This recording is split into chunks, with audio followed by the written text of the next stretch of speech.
guys? Welcome back to WMMA now. And this is going to be a special series of videos. We did this last year, and we're going to do it again this year. This is a 2019 edition of the case for the UFC Atomweight edition. Now, right now, the Atomweight is the only division that mainstream, well-built division that the UFC doesn't have in their ranks yet. And frankly, it's still a shame. It was a shame last year in 2018 when I made these videos, and it's still a shame this year that they don't have it yet. So the purpose of these videos is to show what the UFC is missing out on by not having this truly exciting and dynamic division among their ranks. This first video is going to be breaking down reasons why the UFC should have it. Some of these are going to be from like a fan standpoint, from a fight standpoint, and some of these are going to be from a business standpoint. So things that would appeal to, the bald father, Dana White, and the executives at WME and Endeavor more on a more monetary basis.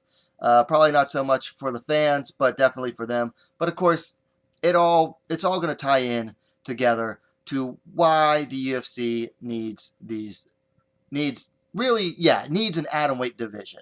Okay, so starting off with number one, speed. Okay, the atomweight division might be the fastest of all women's divisions. They move lightning fast. I dare anyone to tell me which division overall has faster competitors among the women. We won't compare them to the men because they're not men. But among the women, who moves faster? Okay, let me just give you a couple examples. Sahi Ham versus Jin Yu Fry. Now this is from December 2017. These two were moving at lightning speed for the short duration of this fight. I mean, they were so fast, it was hard to really keep up with them. Another good fight was Alicia Zapatella versus Amber Brown. Alicia Zapatella is, I think she's 4'11", not even 5 feet, and moves lightning fast. She was getting takedowns and just moving overall so fast.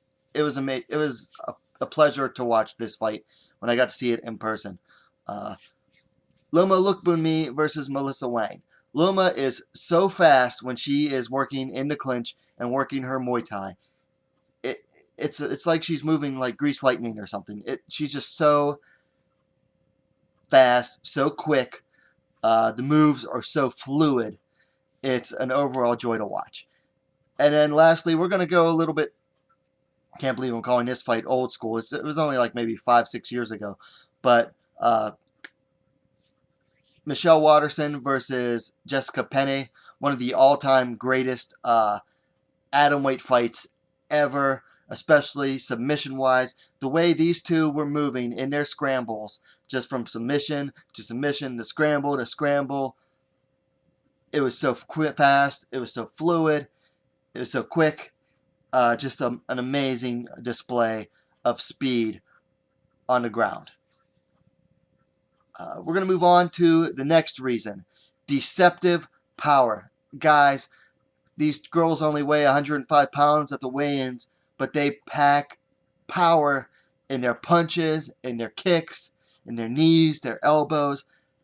They are deceptively powerful. Okay, first example, Yuri Shim landing devastating knees versus Shi Ming in December at Road FC 51. Put her away with the knees. I mean, she got Shi Ming into the clinch and just put her away with the knees. I mean, it was devastating and yet beautiful to watch.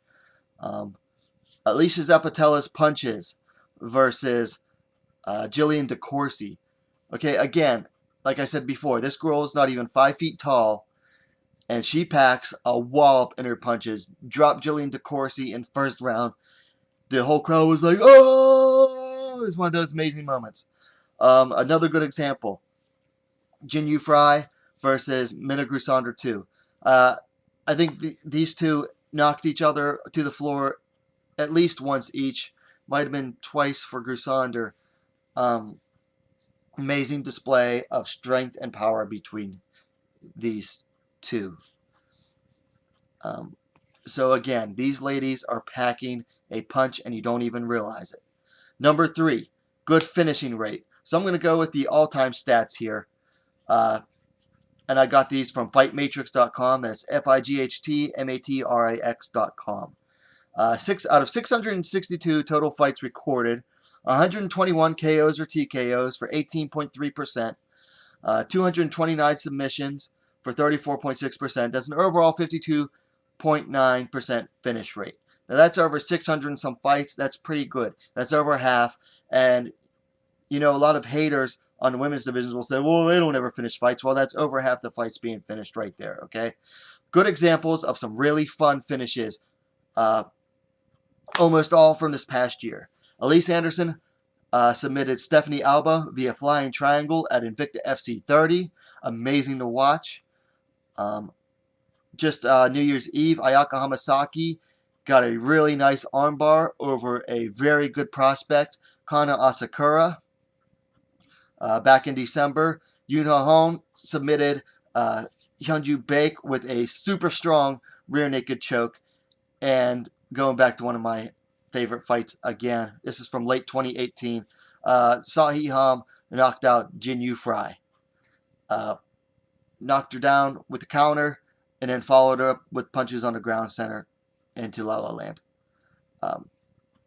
So this next one we're going to talk about appeals to the fans, sure, but it also appeals to the promotion standpoint and the marketing standpoint. We're going for talking aesthetics, looks.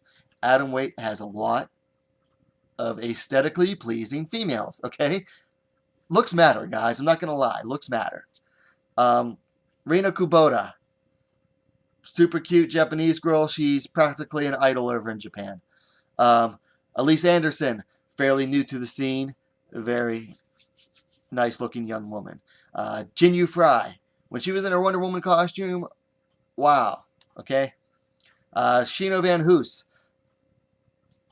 also very attractive looking.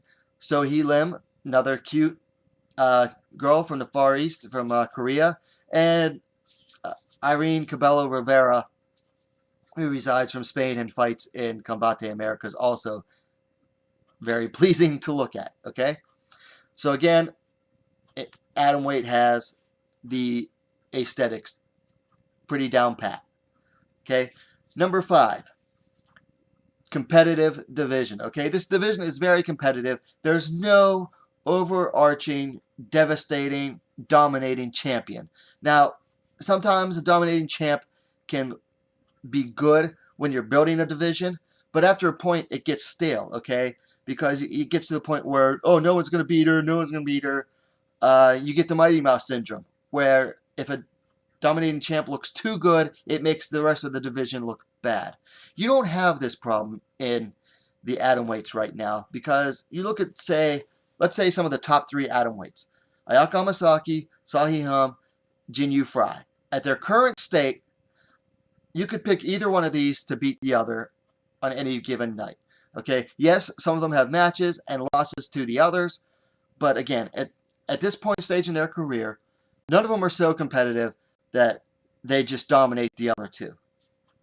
I fully believe that, and same goes for the rest of the division. Okay, there's no real true like dominating fighter right now that's just going to wipe out the rest of the division and then make it look stale in a year or two, the way Joanna Jacek did for several years, or the way Ronda Rousey did. Yes, those dominating runs are fun, but again, they stall out the division, they make it look weak, and then you're searching for, well, how do we build the next contender? It's very difficult. You won't have this problem with the atomweights as it stands right now. Okay, number 6. These fighters are going to be fairly easy to acquire. Very few of them are going to be tied down with exclusive contracts, and even those that are going to be, look, very few organizations are going to say, no, I'm not going to let you go to the UFC, okay? Most of these organizations understand that fighters can make bigger money in the bigger shows. So they're going to be more willing to let them go. Okay? So nobody's going to really be tied down. Maybe one or two might be like so important to their organizations that they won't let them go. But for the most part, most of these fighters, they want to be in the UFC, and it actually makes their organizations that they're in right now look good for these fighters to get to the UFC. Okay. Number 7, inexpensive. Okay. Because these fighters are spread out amongst so many smaller organizations, none of them are making a ton of money right now. None of them are going to demand a ton of money right up front. Okay, you might pay the champ, your initial champ, and the top few some more money, but for the most part, you're going to be able to start them off relatively cheaply, relatively inexpensively. You're going to be able to sign them up and not have to pay them a whole lot. They deserve to be paid good money, but from the business standpoint, I understand you need to keep costs down. Okay, this is purely for the business standpoint. So they're inexpensive. And number 8, why not? Okay, I can give you a bunch of reasons why. So the bigger reason would be why not to bring them in. Okay, reasons to bring them in. Look, you just had a championship built around a single fighter, and now that single fighter has lost. Okay, atomweight's going to be a lot more buildable than the featherweight division was. Okay, another reason why not? Well, okay, if you don't, other organizations will do it. Okay, Bellator right now already booked an atomweight fight for, I believe, February, and they already added the atomweight division to their website. So they could be looking at it. If you don't get on it now, someone else will. Okay, now is the time to grab up these atomweights. It truly is. Okay, so UFC, why not? Guys, come on, why not? I gave you 7 other reasons why. And, I mean, what else do you need me to say? Okay? UFC, if anybody's from the UFC watching this, you need the atomweight division, okay? You're missing out on some great fights by not having them there, okay? You're missing out. For everyone else watching, let me know what you think about this in the comments down below. And what are you waiting for? Subscribe to WMMA now, the best, fastest growing women's mixed martial arts dedicated platform on YouTube. Guys, have a nice night.